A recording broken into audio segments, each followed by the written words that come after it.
अस्सलाम वालेकुम अच्चमे जोर सुनिवास कैम दपंचु इवाड़ी बादल बूजीव हाँ अच्छे मारार चलन इतनी हल्की लगान छे दपंचु ये चुमे नौ सर अब तमार रोशन लगान चू खुश आज मैं बाल छट्टे गई मगर दिल गई हाथ दे சொல்ற மாதிரி துணிச்சல் இருக்கணும் இல்லையா?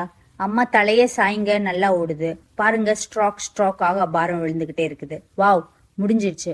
முழுக்க மிளகாய் போல மின்னுது. அங்கிருந்து இங்க வரைக்கும் லைட்லாம் ஃபீல் ஆகுது. இப்ப கொஞ்சம் பாஸ் மாதிரி ഒരു വാക്കിംഗ് தான் எப்படி இருக்கு? എല്ലാരും സുഖമായിട്ടോ? ഇന്നാണ് എനിക്ക് മുഴുവൻ കോറിക്കളയാമെന്ന് തീരുമാനിച്ചത്. ജോലിയിൽ ഇടയാക്കി ചൂട്ടും പരിപാലനവും ബുദ്ധിമുട്ടാക്കുന്നല്ലേ. ചത്തുചേട്ടനെ കണ്ടു പറഞ്ഞപ്പോൾ അദ്ദേഹം പറഞ്ഞു കൂട്ടി നോക്കിക്കോ എന്നു. തല താഴ്ത്തിയിരിക്കും പോലെ. ശരി, ഇതാ തുടങ്ങുന്നു. ഹേക്ക് നമസ്കാരം, ഞാൻ ലക്ഷ്മി. ഞാൻ ഒരുപാട് നേരം ചിന്തിച്ചിട്ട് ഒരു നിഗണയം എടുത്തിരിക്കുന്നു. ഇത്രയും നീളമുള്ള മുടിയെ നോക്കുക എന്ന നാട്ടിൽ പനി ചെയ്യുമ്പോൾ വളരെ പ്രയാസമാണ്. അതുകൊണ്ട് പൂതന്നമായും തലയോട് മുട്ടി കഴിഞ്ചു കളയാനാണ് പോകുന്നത്. ഇതാ ചെറ്റുവാ